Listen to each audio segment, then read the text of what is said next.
علماء نے فرمایا کہ اللہ تبارک و تعالی نے خاص طور پر اس علم سے آپ کو نوازا تھا، خوابوں کی تعبیر کا علم۔ اور یہاں ایک بات اور بھی سمجھ لیجئے گا کہ خوابوں کی تعبیر کے حوالے سے ایک بندہ اگر کوئی خواب دیکھتا ہے تو پھر اسے اسی شخص کے سامنے بیان کرنا چاہیے کہ جو خواب کی تعبیر بتانے والا ہو۔ دوسری بات یہ ہے کہ ہر خواب کی تعبیر نہیں ہوتی۔ بہت سارے لوگ جو ہے وہ بیچارے اس میں نفسیاتی پن کا شکار ہوتے ہیں کہ صبح بھی خواب دیکھ رہے ہیں، شام میں بھی دیکھ رہے ہیں، رات میں بھی دیکھ رہے ہیں، بابا سوتے ہوتے نہیں ہو، خواب دیکھتے رہتے ہو۔ تو میں ایسوں کو کہتا ہوں کہ خواب سے نکل کر حقیقت کی دنیا میں آ جائیں، اتنے خواب نہ دیکھا کریں۔ اور پھر یہ ہے کہ اکثر جو خواب ہوتے ہیں وہ پیٹ کی گرمی یا معدے کی خرابی کی وجہ سے ہوتے ہیں، اور لوگ خوابوں کی تعبیریں پوچھ کر دوسروں کو پریشان کر رہے ہوتے ہیں۔ بعض اوقات خواتین بھی ہر خواب کی تعبیر، میں نے یہ خواب دیکھا، یہ دیکھا، وہ دیکھا، وغیرہ وغیرہ، اور اکثر خواتین خواب دیکھتی ہیں کہ میرے شوہر کی دوسری شادی ہو گئی۔ تو یہ خواب بہت زیادہ عورتوں کو آ رہا ہوتا ہے۔ میں تو فیلڈ میں ہوں، ظاہر ہے عورتوں کو ایک خواب آ رہا ہوتا ہے زیادہ، تو پریشان نہیں ہونا چاہیے۔ جو خواب ہوتا ہے وہ خواب ہوتا ہے، ٹھیک ہے، اس کی تعبیر دیکھ لیجئے گا کہ کیا نظر آ رہی ہے، کیا نظر نہیں آ رہی۔ اور سنجیدہ بات اس کے اندر یہ ہے کہ فجر کی نمازوں کے وقت اگر کوئی خواب دیکھا جائے، کوئی بندہ سو رہا ہو، سحری کا وقت ہے یا فجر کی نماز کا جو وقت ہے، اگر اس وقت کوئی بندہ خواب دیکھتا ہے تو پھر کہا جاتا ہے کہ اس کی تعبیر بیان کی جائے۔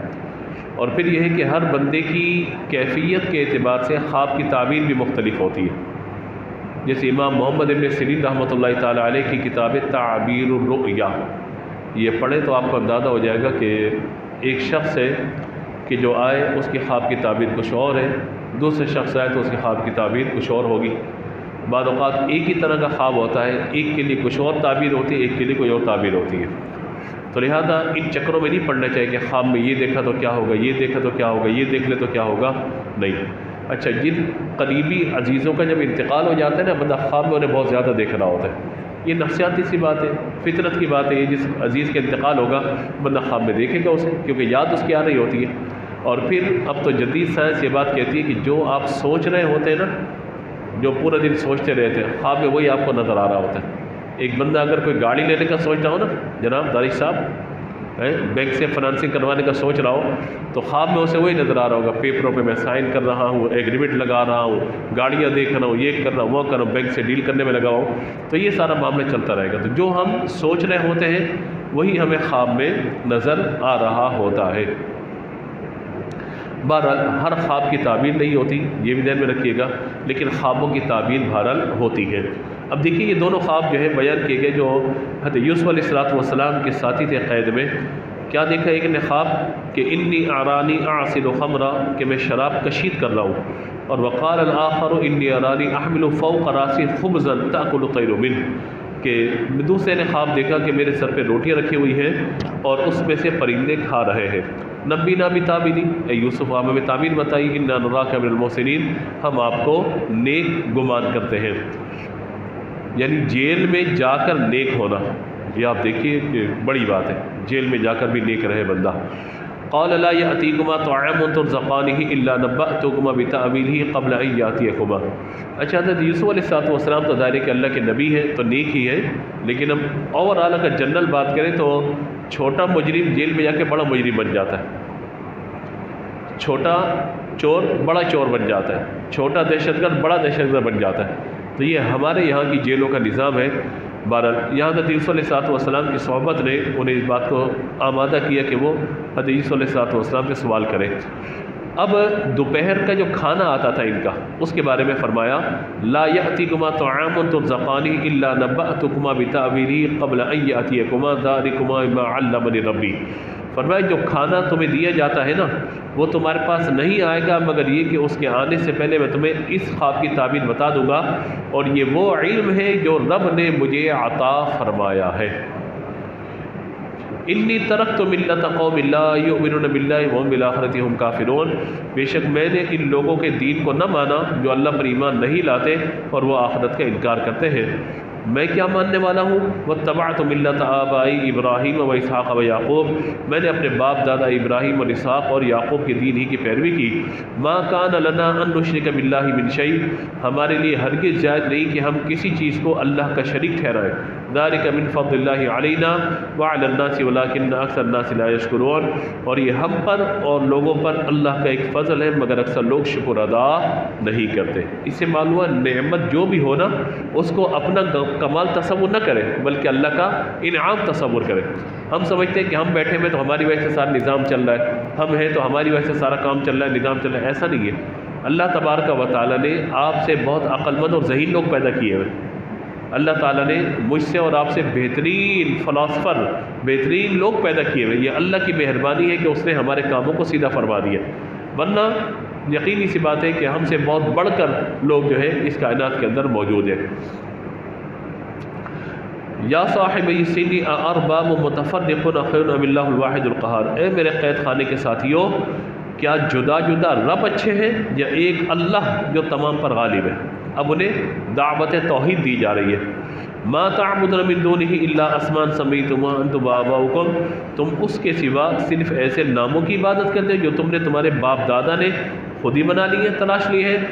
ما انزل اللہ بہا من سلطان، اللہ نے ان کے لیے کوئی دلیل نہیں اتاری۔ ان الحکم الا للہ، حکم صرف اللہ کا ہے۔ امر اللہ تعبدوا الا ایاہ، اس نے حکم دیا کہ اس کے سوا کس کی عبادت نہ کرو۔ ذالک الدین القیم، یہ سیدھا دین ہے۔ ولکن اکثر الناس لا یعلمون، لیکن اکثر لوگ نہیں جانتے۔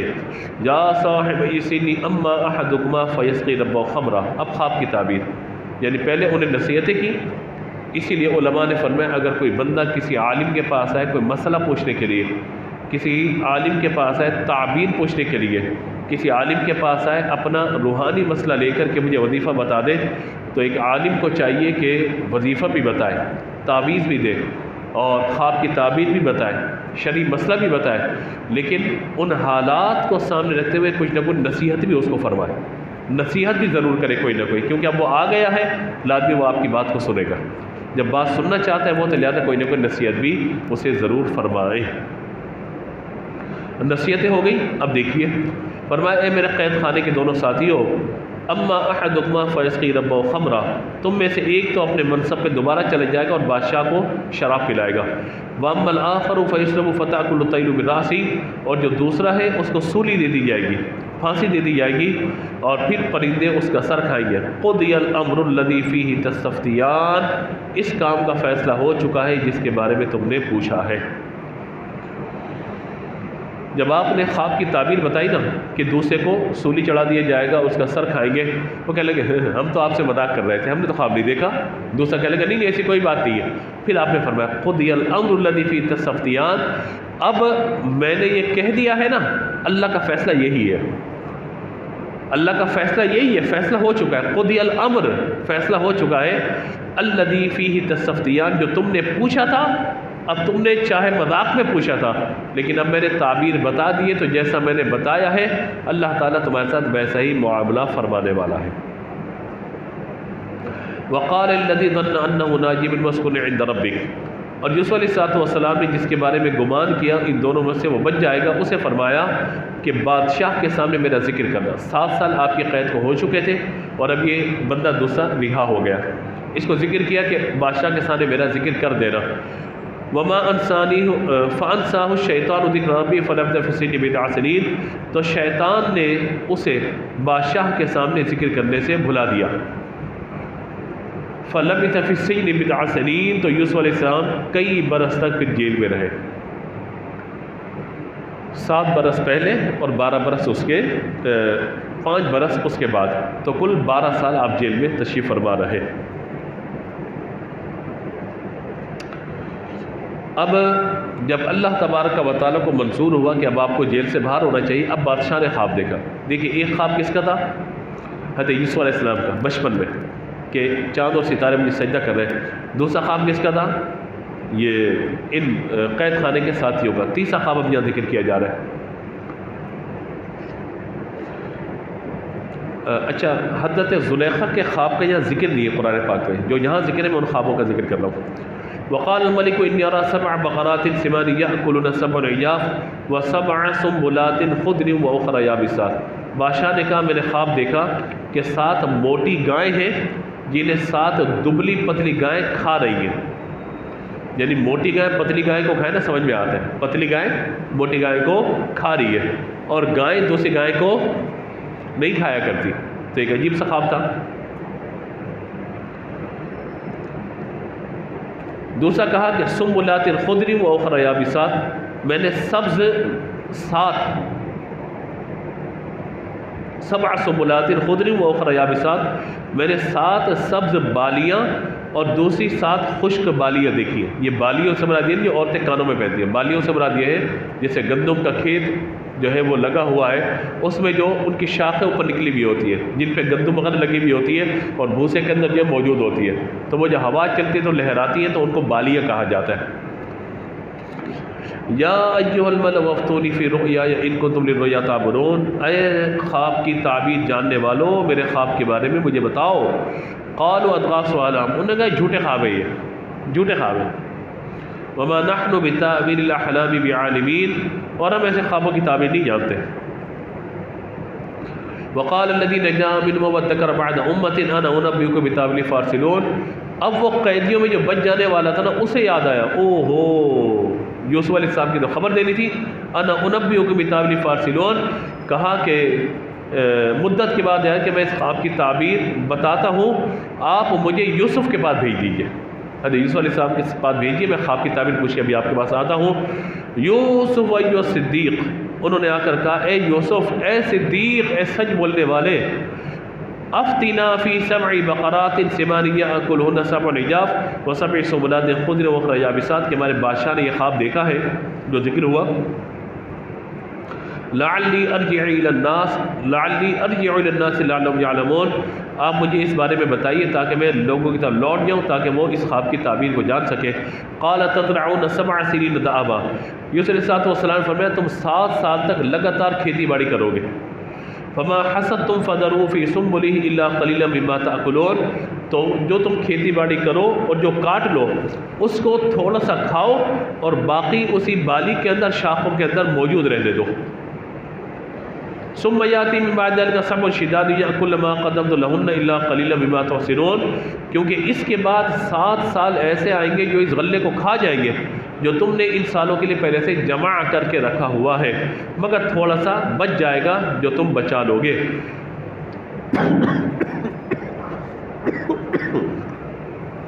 ثم یاتی من بعد ذلک عام فی یغاث الناس وفی یعصرون، پھر ان 7 سالوں کے بعد ایک سال ایسا آئے گا جس میں لوگوں پر باری دی جائے گی اور وہ اس میں خوب رس نچوڑیں گے.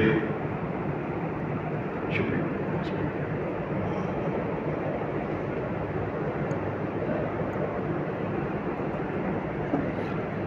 تو اب آپ دیکھیے نا کہ حضرت یوسف علیہ السلام اللہ کے نبی ہیں، حضرت یوسف اللہ کے نبی ہے، لیکن جو آپ نے فارمولہ بتایا وہ ایک زبردست قسم کا جو کاشتکاری کرنے والا، یہ اس کا فارمولہ ہے، زراعت کا فارمولہ ہے کہ آپ گندم کو اگر الگ الگ کر لیں گے، بھوسا الگ اور گندم الگ، تو گندم خراب ہو جائے گی.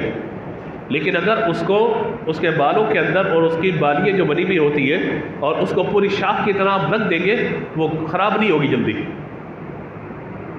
جن کا تعلق زراعت سے ہو یا جن کا تعلق گاؤں دیہات سے ہو، اس بات کو بخوبی سمجھ سکتے ہیں کہ ایک ہے کہ چیز کو باہر نکال لینا، الگ الگ کر دینا، ایک ہے اسی کو رکھ دینا، کیونکہ جیسے باہر آپ نکالیں گے وہ سوکھ جائے گا، ختم. لیکن اگر آپ اس کو اس طرح رکھ دیں گے تو ایک وقت آئے گا کہ پھر وہ سوکھے گی، پھر بھوسے کے اندر جو ہے موجود رہے گی، اور جب تک نہیں نکالیں گے وہ خراب نہیں ہوگی. تو آپ نے فرمایا کہ خواب کی تعبیر یہ کہ 7 سال ایسے آئیں گے تم پر کہ جو بڑی تکلیف میں جو ہے وہ گزارو گے. 7 سال تک کھیتی باڑی کرو گے پورے 7 سال، اور پھر 7 سال ایسے آئیں گے جو بالکل خشک ہو جائے گا سارا معاملہ. 7 گائیں جو ہے موٹی گائے پتلی گائےوں کو کھا رہی ہے، اور 7 جو ہے وہ شاخیں سبز ہیں اور 7 شاخیں جو ہے وہ سوکھی ہوئی ہیں جو یہاں ذکر ہوا. تو یہ ساری تعبیر آپ نے بتایا. فرمایا کہ جب وہ 7 سال آسانی کے گزر جائیں گے، 7 سال مشکل کے آ جائیں گے، پھر وہ گزر جائیں گے، پھر 1 سال ایسا آئے گا کہ تم پر ہر طرح کی بارش کر دی جائے گی اور پھر تم جو ہے رس نچوڑو گے. یہاں یہ بات بیان کی گئی۔ اب جب بادشاہ کے پاس یہ بات پہنچی، بادشاہ نے کہا میرے پاس ان کو لے کر آئیے۔ وقال ملک اتونی بھی، میرے پاس لے کر آئیے۔ فلما جاء الرسول، پھر جب قاصد ان کے پاس آیا، کہا کہ ارجع الی ربک فاسألہ ما بال النسوۃ اللاتí قطعن ایدیہن ان ربی بکیدہن علیم۔ فرمایا کہ میں ایسے نہیں جاؤں گا، بلکہ آپ ان عورتوں کے پاس جاؤ جنہوں نے مجھ پر الزام لگایا تھا کہ ہاتھ کاٹے تھے۔ ان ربی بکیدہن علیم، بے شک میرا رب ان کے مکر کو جاننے والا ہے۔ یعنی الزام ہے نا آپ پر، آپ جیل میں گئے، الزام ہے نا، کیا الزام ہے؟ کہ عورتوں نے الزام لگا دیا آپ پر۔ فرمایا کہ نہیں، ایسے باہر نہیں آؤں گا، پہلے ان عورتوں سے پوچھو کہ کیا واقعی میں نے یہ گناہ کیا تھا یا نہیں کیا تھا، کیونکہ ظاہر ہے کہ میں اب 12 برس قید کاٹ چکا ہوں، میں 12 برس قید میں کاٹ چکا ہوں بغیر کسی جرم کے، تو پہلے ان سے عورتوں سے پوچھے جا کر کے آقای وہ جرم واقعی تھا یا نہیں تھا۔ بادشاہ مجھے بلا رہا ہے، میں جاؤں گا، یوں سمجھیے آج کل کی زبان میں کوئی NRO تھوڑی لوں گا میں، مجھے NRO نہیں چاہیے، جا کے پوچھے کہ واقعی میں مجرم تھا یا نہیں تھا۔ اور سمجھ میں آ رہی ہے آپ کے، واقعی پوچھے جا کر۔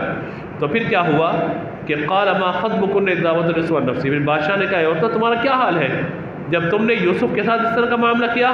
انہوں نے کہا قلنا حاشا للہ ما علمنا علیہ من سوء، کہنے لگی کہ سبحان اللہ، ہم نے ان میں کوئی برائی کو نہیں دیکھا۔ یعنی یوسف علیہ السلام کی پاک دامنی کو بیان کیا جا رہا ہے۔ قالت امرأة العزیز الآن حست الحق انا راودته عن نفسی وانه لمن الصادقین، اور عزیز کی عورت نے یعنی حضرت زلیخا نے کہا اب اصل بات جب کھل گئی ہے تو میں بتا دیتی ہوں کہ میں نے ان کی طرف توجہ کی تھی، انہوں نے میری طرف کسی بھی قسم کی توجہ نہیں کی تھی۔ وانه لمن الصادقین، اور بے شک وہ اپنی بات میں سچے ہیں۔ دیکھیے گواہی آ گئی۔ ذالک لیعلم انی لم اخن بالغیب وان اللہ لا یہدی کید الخائنین۔ یوسف علیہ السلام فرمائے یہ میں نے اس لیے کیا تاکہ عزیز کو معلوم ہو جائے کہ میں نے اس کی غیر موجودگی میں کوئی خیانت نہیں کی۔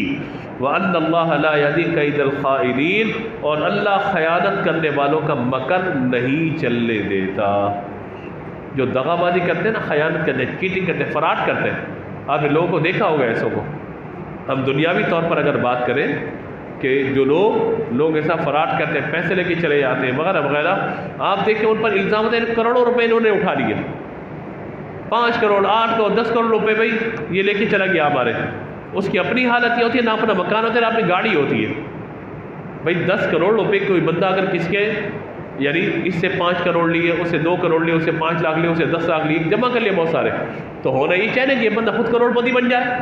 جب کوئی 4 بلڈنگیں کھڑی کرتے ہیں اپنی، یہ جناب بڑی بڑی گاڑیاں پراڈو اور فارچونر وغیرہ کے اندر گھوم رہا ہو، یہ حالت ہے کہاں گئے پیسے؟ جو لوگوں کے ساتھ خیانت کرنے والا ہوتا ہے اس کا اچھا معاملہ پھر نہیں ہوتا۔ لہٰذا اپنی ذات کے حوالے سے بندے کو غیر متنازع رہنا چاہیے اور خیانت نہیں کرنی چاہیے، چاہے وہ کاروباری معاملات ہوں، چاہے قرض کے معاملات ہوں، چاہے کوئی اگر آپ پہ اعتماد کر کے سیل پرچیزنگ کا کوئی معاملہ کرتا ہو، خیانت کا معاملہ اس میں بولیے نہیں ہونا چاہیے۔ پھر آگے آپ نے فرمایا وما ابرئ نفسی، یہ تو اس لیے میں نے کیا کہ میں نے کوئی خیانت نہیں کی، لیکن ایک بات اور ہے وما ابرئ نفسی، میں اپنے نفس کو بے قصور نہیں مانتا۔ ان النفس لامارۃ بالسوء، اس لیے کہ نفس امارہ تو برائی کا حکم دینے والا ہے، الا ما رحم ربی، مگر جس پر میرا رب رحم کرے، ان ربی غفور رحیم، بے شک میرا رب بخشنے والا مہربان ہے۔ تو لہٰذا آپ نے اس وقت یہ کہا کہ نفس انسان کا اس کو گناہ کے اندر مبتلا کر دیتا ہے، تو لہٰذا ہمیں نفس امارہ سے بچنا چاہیے۔ نفس امارہ برائی کا حکم دینے والا، اور سورہ فجر میں فرمایا یا ایتھا النفس المطمئنہ، نفس مطمئنہ یہ اللہ کے نبیوں کا اور ولیوں کا یہ نفس ہوتا ہے، خواہشات والا معاملہ، وہ گناہ کی طرف نہیں بڑھتے۔ اور تیسرا نفس لوامہ ہے، لا اقسم بیوم القیامہ ولا اقسم بالنفس اللوامہ، نفس لوامہ، نفس لوامہ ملامت کرنے والا نفس ہے، بندہ برائی کرتا ہے دل کے اندر، نہیں تو نے غلط کیا، نماز چھوڑ دی، او ہو نماز چھوڑ دی، رمضان میں نماز چھوڑ دی، رمضان میں گالی بک دی، رمضان میں جھوٹ بول دیا، رمضان میں برا بھلا کہہ دیا، تو بندے کا دل اندر سے ملامت کر رہا ہو نا، بندہ توبہ کی طرف آمادہ ہو جاتا ہے۔ یہ نفس بہتر ہے، نفس لوامہ بہتر ہے، کم از کم ہمارا نفس لوامہ ہونا چاہیے، نفس امارہ نہ ہو جو نافرمانی والا ہے بالکل۔ نفس مطمئنہ تو بہت بڑا عہدہ ہے، بہت بڑا منصب ہے، ہم نفس لوامہ پہ آ جائیں۔ کم از کم یہ کہ جو برائی ہو بندہ آنسو بہا کے اللہ کی تو توبہ کرے، اللہ مجھ سے گناہ سرزد ہو گیا، میرے نفس نے مجھے مبتلا کر دیا، اللہ مجھے معاف کر دے، اور پھر کوشش کرے کہ گناہ سے بچے۔ اب بادشاہ کے پاس جب یہ خبریں پہنچی تو وقال ملکو توری بھی استخلص نفسی، بادشاہ نے کہا انہیں میرے پاس لے آؤ تاکہ میں انہیں اپنا منتخب بندہ بنا لوں، اپنے قریب لے آؤں۔ فلما کلمہ قال انک اليوم لدینا مکین امین، بادشاہ نے یوسف علیہ السلام سے بات کی تو فرمایا بے شک آج سے آپ ہمارے یہاں معزز اور امانت دار ہیں۔ یوسف علیہ السلام نے جب اس نے کہا کہ آج سے آپ میرے خاص اس میں بیٹھیں گے، سب چیزیں کریں گے اور میرے آپ مشیر خاص ہیں، آپ نے فرمایا قال اجعلنی علی خزائن الارض انی حفیظ علیم، فرمایا مجھے زمین کے خزانوں پر مقرر کر دو، یعنی یہ سارا امور سلطنت میرے حوالے کر دو، انی حفیظ علیم، بے شک میں حفاظت کرنے والا بھی اور علم والا بھی ہوں۔ بادشاہ نے کہا ٹھیک ہے بھائی، جب مشکل وقت آنے والا ہے آسانی والا تو آپ کے حوالے سارا معاملہ، بادشاہ ایک طرف ہو گیا۔ اب اللہ تعالیٰ نے فرمایا وَكَذَلِكَ مَكَّنَّا لِيُوسُفَ فِي الْأَرْضِ يَتَبَوَّأُ مِنْهَا حَيْثُ يَشَاءُ، آئے تھے غلام بن کر، گئے جیل کے اندر، اور منصب کیا اللہ نے عطا فرمایا ہم نے ایسے یوسف کو زمین میں اقتدار عطا فرما دیا، يَتَبَوَّأُ مِنْهَا حَيْثُ يَشَاءُ، اس پوری جگہ میں جہاں چاہے اپنی رہائش کو اختیار کر لے۔ کہاں؟ کنواں، کہاں پر بولیے؟ کنواں، کہاں؟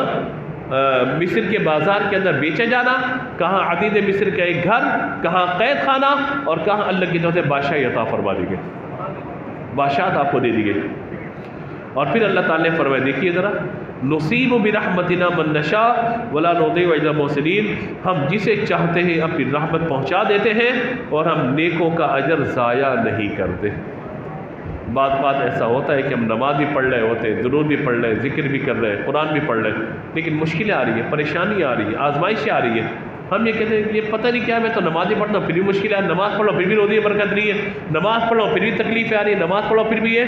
تو بھائی نماز اس لیے پڑھتے ہو کہ روزی میں برکت ہو جائے، قرآن اس لیے پڑھتے ہو کہ آپ کو روزی زیادہ مل جائے؟ نہ جی، یہ سب عبادتیں تو اللہ کو راضی کرنے کے لیے ہے۔ جب اللہ کی رحمت ہوگی نا، اللہ تبارک و تعالیٰ وہاں سے راستے نکالے گا جہاں سے گمان بھی نہ ہوگا، اور ایسا ہی ہوتا ہے، بندہ امید کرے۔ اللہ اکبر، ہمارے اساتذہ و مشائخ فرمایا کرتے تھے، اللہ ان کے درجات کو بلند فرمائے، چھوٹی چھوٹی باتوں میں باتیں سمجھاتے ہیں۔ ہم کہتے تھے حضرت پڑھائی میں مشکل آ رہی ہے، نہیں پڑھا جا رہا اور مشکل ہے، کہتے تھے کتاب سے تعلق نہ چھوڑو، پڑھتے رہو، چھوڑنا مت، پڑھتے رہو۔ ہم کہتے ہیں سمجھ میں نہیں آتا کچھ بھی، کیا پڑھیں؟ کہتے ہیں دیکھو جب چلو گے نا، جب چلنا شروع کرو گے، سفر کرو گے، راستے میں کھڈا بھی آئے گا، راستے میں کانٹے بھی آئیں گے، راستے میں پتھر بھی آئیں گے، راستے میں ندی نالے بھی آئیں گے، چلتے رہو گے راستہ بنتا چلا جائے گا۔ اگر رک جاؤ گے، واپس پلٹ جاؤ گے کہ میں اس دریا کو کیسے پار کروں گا، کہا کبھی بھی پھر تم سفر زندگی کا نہیں کر سکو گے۔ تو آج وہ باتیں یاد آتی ہے کہ ہم اپنی عمر کے اعتبار سے، عقل کے اعتبار سے چھوٹے سے تھے، مگر وہ بڑے لوگ جنہوں نے وہ نصیحتیں ہمیں کی، آج اللہ تبارک و تعالیٰ نے ان کی دعاؤں کی برکت سے اور ان کے سمجھانے کی برکت سے اللہ نے ہمیں اس راستے پر لگا دیا۔ تو یہ بات حقیقت ہے کہ اگر ہم یہاں پر بیٹھ کر آپ سے کوئی بات ذکر کرتے ہیں نا، تو اگرچہ ہماری عمر کم ہے، لیکن جن بزرگوں کی خدمت میں بیٹھے نا، ان کا مشاہدہ بڑا گہرا تھا۔ وہ چھوٹے چھوٹے جملوں میں بڑی بڑی باتیں کہے جاتے تھے، بہت بڑی بڑی باتیں، اور پھر یہ نہیں کہ لمبی تقریریں، چھوٹی چھوٹی باتیں۔ اور میں نے چند دن قبل آپ کو ایک بات ذکر کی تھی کہ جب آپ کسی درس میں بیٹھیں گے، کسی کی نشست میں بیٹھیں گے، کہیں بیان میں بیٹھیں گے، آپ جان لیجئے کہ آپ کے لیے آج کے درس میں اللہ نے کوئی نہ کوئی بات ضرور رکھی ہوئی ہے۔ ایسا ہوتا ہے، آپ کے کسی سوال کا جواب ملے گا، آپ کو کسی نہ کسی الجھن کی سلجھن مل جائے گی، کوئی مسئلہ جو ذہن میں چل رہا ہوگا، آپ کہ ہاں قرآن میں تو یہ بیان فرمایا گیا، کہیں نہ کہیں وہ حل آپ کو مل جائے گا، اور جس کو حل نہیں ملنا وہ اٹھ کے چلا جائے گا۔ یہ ہوتا ہے، یقین مانیے ہوتا ہے۔ ہم بھی جب پڑھتے تھے اور آج بھی درس ہم دیتے ہیں، بہت ساری باتیں ایسی ہوتی ہیں کہ جو درس کے دوران اللہ تعالیٰ ہمارے دل پر القاء فرماتا ہے کہ بات وہ آتی ہے ذہن کے اندر، ہم بیان کر دیتے ہیں۔ ایسا تھوڑی کہ جو میں کہہ رہا ہوں تو سب لکھا ہوا ہوتا ہے اور لکھ کے پڑھ رہا ہوتا ہوں، آئے تو اس کا ترجمہ ہوتا ہے، باقی تو مشاہدات، تجربات اور جو مطالعہ ہے وہ ہوتا ہے۔ اور بعض اوقات آپ سے بات کرنا ہو تو ذہن اور نظر کتابوں پر ہوتی ہے کہ وہاں کیا لکھا ہوا ہے، کیا لکھا ہوا ہے، کیا لکھا ہوا ہے، کیا لکھا ہوا ہے۔ تو یوں ہر ایک کے لیے درس کے اندر کوئی نہ کوئی درد ہوتا ہے. جتنے مرد و خواتین آتے ہیں, خواتین باپردہ تشریف لاتی, میری گزارش ہوگی درس کو نہ چھوڑا کریں. تراویح پڑھیے اچھی بات ہے, لیکن تراویح کے ساتھ ساتھ درس میں ضرور شامل ہو. کوئی مجبوری ہو جائے تو الگ بات ہے, ورنہ درس کو نہ چھوڑیں, کیونکہ اصل درس ہی ہے کہ جس کی وجہ سے ہم سمجھتے ہیں کہ قرآن کا تقاضا کیا ہے. تو اللہ تبارک و تعالیٰ نے فرمایا کہ ہم جو ہے وہ نیک لوگوں کا اجر ضائع نہیں فرماتے. وَلَا أَجْرُ الْآخِرَةِ خَيْرٌ لِلَّذِينَ آمَنُوا وَكَانُوا يَتَّقُونَ, اور بے شک آخرت کا ثواب ان کے لیے بہتر ہے جو ایمان لائے اور پرہیزگار ہے. اب حضرت یوسف علیہ السلام کے بھائیوں کا معاملہ ذکر کیا جا رہا ہے کہ وہاں پہ آپ نے 7 سال تک کیا کیا کہ جو گندم آپ کی جمع ہوتی رہی, آپ لوگوں کو تھوڑا تھوڑا قناعت کا درس دیا کہ ضائع نہیں کرنا, تھوڑا کرو, اس کو جمع کرو, تھوڑا تھوڑا کرو. 7 سال میں آپ نے گندم کے ذخائر جمع کرنا شروع کر دیے, اور ایون آپ نے یہ بھی کیا کہ جو اپنے مصر کے اندر گندم تھی وہ تو آپ نے جمع فرمائی, اطراف کے علاقوں سے بھی آپ نے گندم کو خریدنا شروع کر دیا, یعنی خزانے کا مکھ نے گندم خریدنا شروع کر دی. خریدتے گئے یہاں تک کہ آپ کے پاس گندم کے انبار لگ گئے. اب جب گندم آپ کے پاس کثیر جمع ہو گئی, اب 7 سال ایسے ہیں جو قحط سالی کے تھے, پھر آپ نے اس گندم کو 7 سالوں میں ڈیوائڈ کر دیا کہ ہر سال ہم اتنی گندم کھائیں گے. تو لہٰذا آپ لوگ خریدنے کے لیے آئے گندم, آپ نے کہا پیسے دو. ظاہر ہے کہ گندم دی جائے گی, خریدی جائے گی, بیچی جائے گی. ایسا تھوڑی ہے کہ سیاسی طور پر جو ہے وہ آٹا مفت بانٹ دیا جائے گا, آٹا فری میں بانٹ دیا جائے گا, لوگ لائنوں میں لگ کے مرتے رہیں گے. فرمایا آؤ خریدو, کم ریٹ پہ ہو رہی گندم خریدو آ کر ہم سے, کیونکہ گندم نہیں مل رہی, کوئی بلیک مارکیٹنگ نہیں ہوگی, کوئی معاملہ نہیں ہوگا, آئیے خریدیے. گندم آپ نے بیچنا شروع کی.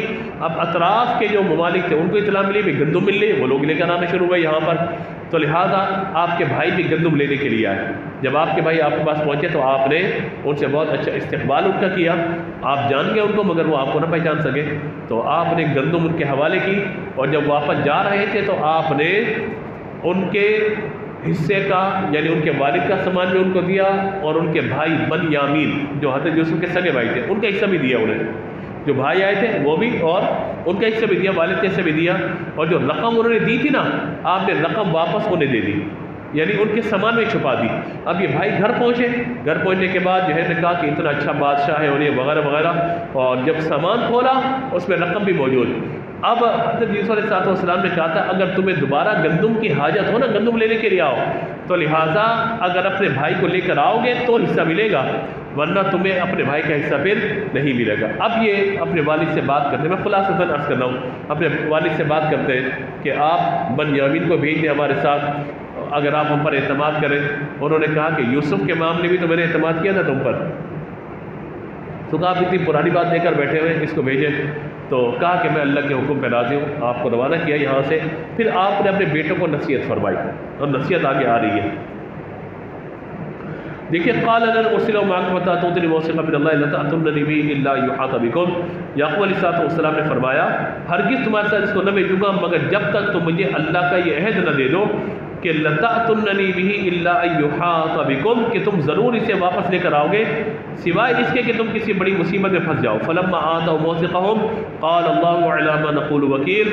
انہوں نے یعقوب علیہ السلام کو عہد دیا تو یعقوب نے فرمایا جو ہم کہہ رہے ہیں اللہ تبارک و تعالی ہمارا نگہبان ہے, یعنی میں اس کو تمہارے ساتھ بھیج رہا ہوں, تم وعدہ کر رہے ہو, اللہ تبارک و تعالی ہمارا اس معاملے پر نگہبان ہے.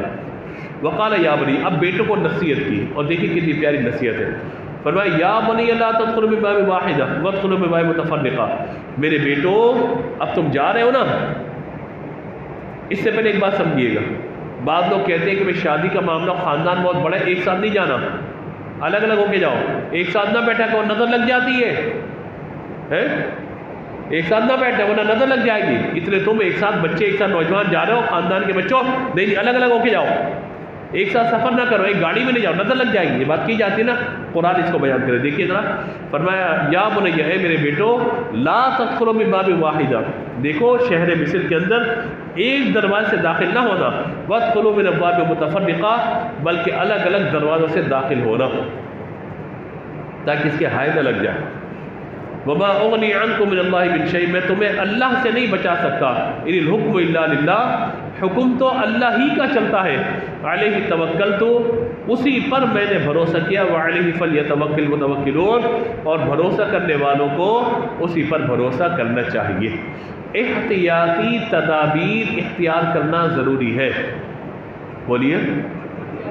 احتیاطی تدابیر اختیار کرنا ضروری. سردی آتی ہے، ہم جو ہے اپنے آپ کو اس سردی کی ہوا سے بچانے کے لیے کہ بیمار نہ ہو جائے احتیاطی تدابیر کرنی. کووڈ آیا تھا، احتیاطی تدابیر. اسی طریقے سے نظر بد سے بچنے کے لیے بھی احتیاطی تدابیر کرنی چاہیے. خدا نہ خاصا نظر بد کا کس کو معاملہ ہو تو سورۃ القلم کے آخری 2 آیات بچوں پہ پڑھ کے دم کر دیں، خود پڑھ لیا کریں. وَإِن يَكَادُ الَّذِينَ كَفَرُوا لَيُزْلِقُونَكَ بِأَبْصَارِهِمْ لَمَّا سَمِعُوا الذِّكْرَ وَيَقُولُونَ إِنَّهُ لَمَجْنُونٌ وَمَا هُوَ إِلَّا ذِكْرٌ لِّلْعَالَمِينَ. سورہ قلم کی یہ آخری 2 آیات نظر بد کے لیے بہترین ہے. بہترین ہے نظر بد کے لیے. آپ خود پر دم کر لیا کریں 3 مرتبہ پڑھ کر یا 7 مرتبہ پڑھ کر بچوں پہ دم کر دیا کریں، انشاءاللہ نظر نہیں لگے گی. اور دوسری بات، نظر کے حوالے سے پاگل پن کا شکار نہیں ہونا چاہیے. اوہ مجھے نظر لگی، گھر پہ شادی میں گئے تھے نظر لگ گئی، پڑے ہوئے گھر پہ ہمیں نظر لگ گئی، نظر لگ گئی، نظر لگ گئی، نظر لگ گئی، نظر لگ گئی، نظر لگ گئی. یہ چل رہا ہوتا ہے پورا وظیفہ. تو کوشش کرنی چاہیے کہ اس میں آیات پڑھیں، انشاءاللہ اس کی برکتیں ملے گی. لیکن اس میں پاگل پن کا شکار ہو جانا، بعض لوگ اتنے پاگل ہوتے ہیں ہر دوسرے دن بچے کو نظر لگی دم کر دیں، بچے کو نظر لگی دم کر دیں، بچے کو نظر لگی دم کر دیں. ان کا وظیفہ یہ ہوتا ہے بچے کو نظر لگے دم کر دیں، دم کر دیں، دم کر دیں، دم کر دیں. او بھائی عجیب بات ہے، یہ کام کر لو آپ. تو آپ خود پڑھ کے دم کر دو بھائی، آسانی ہو جائے گی، خیر ہوگی انشاءاللہ. ٹھیک ہے جی. تو فرمایا کہ ایک دروازے سے نہ جانا بلکہ الگ الگ جانا. اب جب وہ داخل ہوئے جہاں سے ان کو حکم دیا گیا تھا تو وہاں داخل ہو گئے. اچھا جی. وَلَمَّا دَخَلُوا عَلَىٰ يُوسُفَ آوَىٰ إِلَيْهِ أَخَاهُ قَالَ إِنِّي أَنَا أَخُوكَ فَلَا تَبْتَئِسْ بِمَا كَانُوا يَعْمَلُونَ. جب یوسف علیہ السلام کے بھائی وہاں پہنچے تو حضرت یوسف علیہ السلام نے سب کے لیے دسترخوان لگایا اور سب بھائیوں کو آمنے سامنے بٹھا دیا. سب بیٹھ گئے. 10 بھائی آمنے سامنے بیٹھ گئے. جو 11ویں بھائی تھے بنیامین وہ اکیلے بیٹھے. اب ان کے آگے کوئی بیٹھا ہوا نہیں ہے. انہوں نے کہا ہے کاش میرا بھائی یوسف ہوتا تو میرے ساتھ بیٹھا ہوا تھا. یوسف علیہ السلام ان کے سامنے آ کر بیٹھ گئے اور کہا کہ مجھے اپنا بھائی بناؤ گے، مجھے اپنا بھائی بناؤ گے. تو ذکر ہے یہاں پہ کیا کہا، آپ کا بھائی تو بہت اعلیٰ درجے کا ہوگا، آپ جیسا بھائی تو قسمت والوں کو ملے گا. یوسف علیہ السلام کی ضبط نہ کر ہاتھ پکڑ لیا بھائی کا، آنکھوں میں آنسو، کہا میں یوسف ہوں. اللہ اکبر، کہا میں یوسف ہوں. اب اس سے قبل کہ وہ کچھ کہتے، اللہ اکبر، اس سے قبل کہ وہ کچھ کہتے حضرت یوسف علیہ السلام نے اشارہ کیا، خاموش ہے نا. اچھا جی خاموش ہے. کھانے کے دوران انہوں نے کہہ دیا کہ میں نہیں جاؤں گا، آپ کا اثر ہوگا، میں آپ کا اثر ہوگا، نہیں جاؤں گا میں آپ کے پاس. فرمایا اچھا ٹھیک ہے چلو کچھ کرتے ہیں آپ کو روکنے کے لیے یہاں پر. اب بھائی ہے ظاہر ہے، بھائی تو بھائی ہوتا ہے نا. بھائیوں سے کبھی دشمنی نہیں ہوتی، بہنوں سے کبھی دشمنی نہیں ہوتی. بھائی اور بہنوں کا رشتہ، بھائیوں کا رشتہ بہن کا بڑا قیمتی پیارا رشتہ ہوتا ہے. ہاں بعض اوقات ہوتا ہے انسان ایک چپلی سے کوئی معاملہ ہوتا ہے، لیکن بھائی بھائی کو کبھی چھوڑ نہیں سکتا. کیونکہ اگر بھائیوں میں محبت رہے نا تو بھائی کی اولادوں میں آپس میں محبت رہتی ہے، بھتیجوں میں محبت رہتی ہے، بھائیوں میں محبت رہتی ہے. لیکن ہمارے یہاں بعض اوقات جو ہے وہ بھائی کہتا ہے میں مر جاؤں میرے جنازے پہ جانا، بہن کہتی ہے تم سے تعلق میرا ختم ہو گیا. یہ اچھے عوامل نہیں ہے، یہ اچھی باتیں نہیں ہے. تو انہوں نے کہا کہ ٹھیک ہے. اب اس ملک کا قانون یہ تھا، مصر کا قانون یہ تھا کہ اگر کوئی چوری کرتا تھا تو اس کو اس کے شہر میں واپس نہیں جانے دیا جاتا، اس کو وہیں پہ روک لیا جاتا تھا. یعنی ہمارے یہاں تو ہوتا ہے چور ہے بھائی شہر بدر کر دو، جیل میں ڈال دو. وہاں قانون یہ تھا کہ وہیں پہ روک لیتے. تو اللہ تبارک و تعالیٰ نے آپ کے دل میں یہ بات دی. ہاں معذرت، قانون یہ تھا کہ اپنے بھائی کو وہ روک نہ سکتے تھے، لیکن ان کے یہاں جو ہے وہ قانون یہ تھا، یعنی جہاں یعقوب علیہ السلام تشریف فرماتے وہاں کا قانون یہ تھا کہ ان کو جو ہے اپنے پاس روک لیا تھا. مصر کے قانون کے مطابق آپ نہ روک سکتے تھے. تو یہ بات بیان فرمائے گی ما کان لیأخذ اخاه فی دین الملک الا یشاء اللہ. بادشاہی قانون میں ان کے لیے دوست تھا کہ اپنے بھائی کو لے لیں مگر یہ کہ اللہ چاہے. نرفع درجات من نشاء وفوق کل ذی علم علیم. ہم جسے چاہتے ہیں درجوں بلند کرتے ہیں اور ہر علم کے اوپر ایک علم والا ہوتا ہے. قالوا ان یسرق. اب کیا ہوا کہ جب ان کا سامان رکھا گیا تو بادشاہ کا جو پیالہ تھا وہ وہاں پہ رکھ دیا گیا. تو جب وہاں پہ رکھ دیا گیا تو شور مچ گیا کہ بادشاہ کا پیالہ چوری ہو گیا، چوری ہو گیا، چوری ہو گیا، چوری ہو گیا، چوری ہو گیا. تو جب یہ ساری بات ہوئی تو کہا بھئی آپ کا کیا قانون ہے؟ کہا یہ قانون ہے کہ جس کے سامان سے پیالہ نکلے بادشاہ اس کو روک لے اپنے پاس. ہمارے یہاں یہ قانون ہے. بھائیوں نے کہا سامان کی تلاش چلی تو بنیامین کے سامان سے نکل گیا، تو آپ نے فرمایا کہ اب روک لو اس کو۔ وہ آپ سے گلگلانے لگے، منتیں کرنے لگے کہ قالوا یا ایھا العزیز، اے عزیز، ان لو ابا شیخا کبیرا، ہمارے والد یعنی جو یہ ہے اس کے والد بوڑھے ہیں، آپ ہمیں روک لیں، ہمیں روک لیں۔ اچھا اس سے پہلے کیا بات کی انہوں نے کہا کہ قالوا یسرق فقد سرق اخ له من قبل، بھائی نے کہا اگر اس نے چوری کی ہے تو اس سے پہلے اس کے بھائی نے بھی چوری کی تھی، یوسف علیہ السلام کے بارے میں کہا۔ فَأَسَرَّهَا يُوسُفُ فِي نَفْسِهِ وَلَمْ يُبْدِهَا لَهُ، یوسف علیہ السلام نے فرمایا یعنی اپنے دل میں اس بات کو رکھ لیا، ظاہر نہ کیا۔ قَالَ أَنْتُمْ شَرٌّ مَكَانًا، اور دل میں گمان کیا اور کہا کہ تم انتہائی درجے کے آدمی ہو، اللہ خوب جانتا ہے جو تم باتیں کر رہے ہو۔ تو کہا کہ اے عزیز اس کو چھوڑ دیں، آپ ہم میں سے کس کو روک لیں، اِنَّا نَرَاكَ مِنَ الْمُحْسِنِينَ، بے شک ہم دیکھ رہے ہیں کہ آپ بڑے احسان کرنے والے۔ قَالَ مَعَاذَ اللَّهِ أَن نَّأْخُذَ إِلَّا مَا وَجَدْنَا مَتَاعَنَا عِندَهُ إِنَّا إِذًا لَّظَالِمُونَ، یوسف علیہ السلام نے فرمایا اللہ کی پناہ کہ جس کے پاس سے ہم نے سامان پایا اس کے علاوہ کسی اور کو پکڑے، اگر ہم ایسا کریں گے تو ہم ظلم کرنے والوں میں ہوں گے۔ جب بھائیوں نے دیکھا کہ اب نہیں ہو رہا تو لہٰذا جانے لگے واپسی۔ یوسف علیہ السلام نے فرمایا کہ جائیے تم یہاں سے، کہنے لگے ارجعوا الی ابیکم، تم اپنے باپ سے لوٹ کر جاؤ، پھر عرض کرو یا ابانا ان ابنک سرق، اے والد محترم آپ کے بیٹے نے چوری کی ہے، وما شہدنا الا ما علمنا ما كنا للغیب حافظین، اور ہم اتنی ہی بات کے گواہ ہیں جتنی ہمیں معلوم ہے، ہم غیب کے جاننے والے نہیں ہیں۔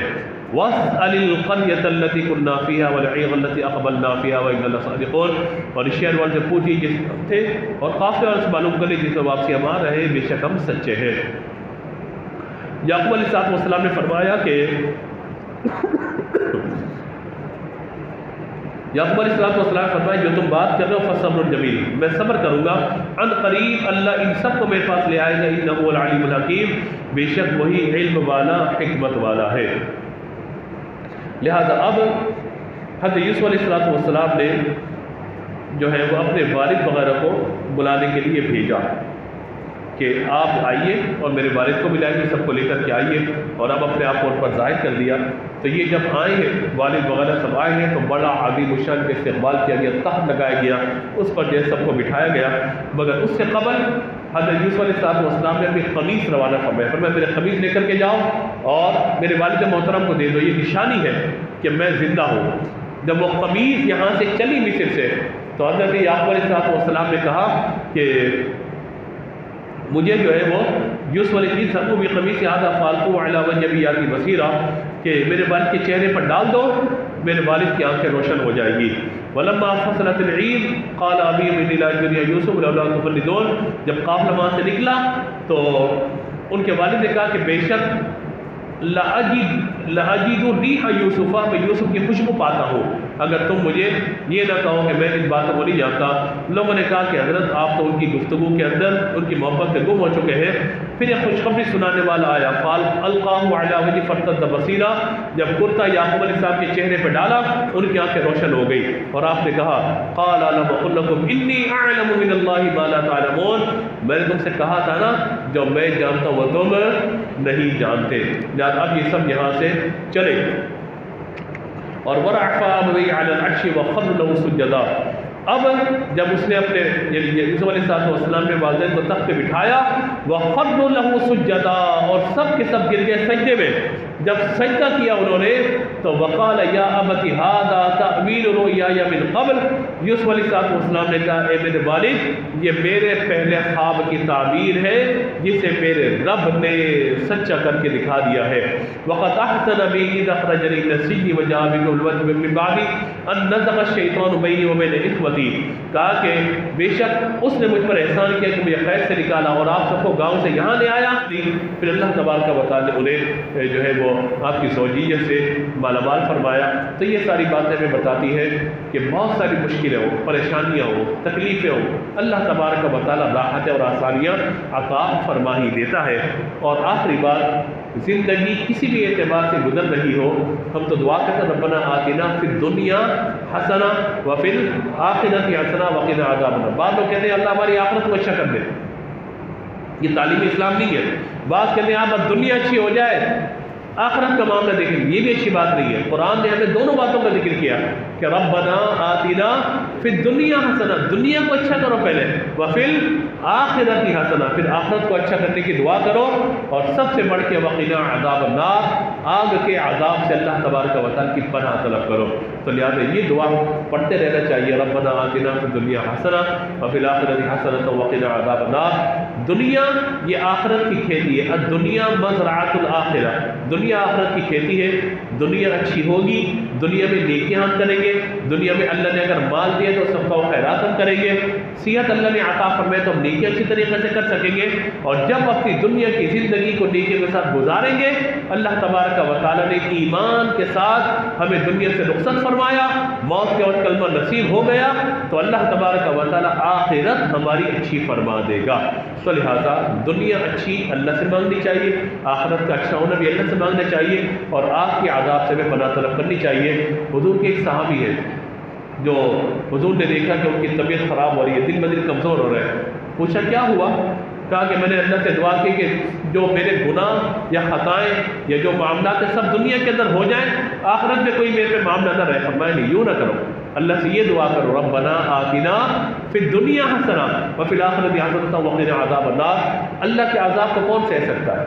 اللہ تعالیٰ ہوا روک لے، آج اللہ تعالیٰ پانی بند کر دے، اللہ تبارک و تعالیٰ جو ہے وہ رزق کو ہمارے روک دے، ہم کیسے جو ہے اس کی نعمتوں سے دور رہ سکتے ہیں؟ تو لہٰذا ہمیشہ ربنا آتنا فی الدنیا حسنہ وفی الآخرۃ حسنہ وقنا عذاب النار، یہ دعا ہمیں ضرور کرتے رہنا چاہیے۔ اللہ تبارک و تعالیٰ ہمیں دونوں جہاں کی عزت، رحمت، برکت عطا فرمائے۔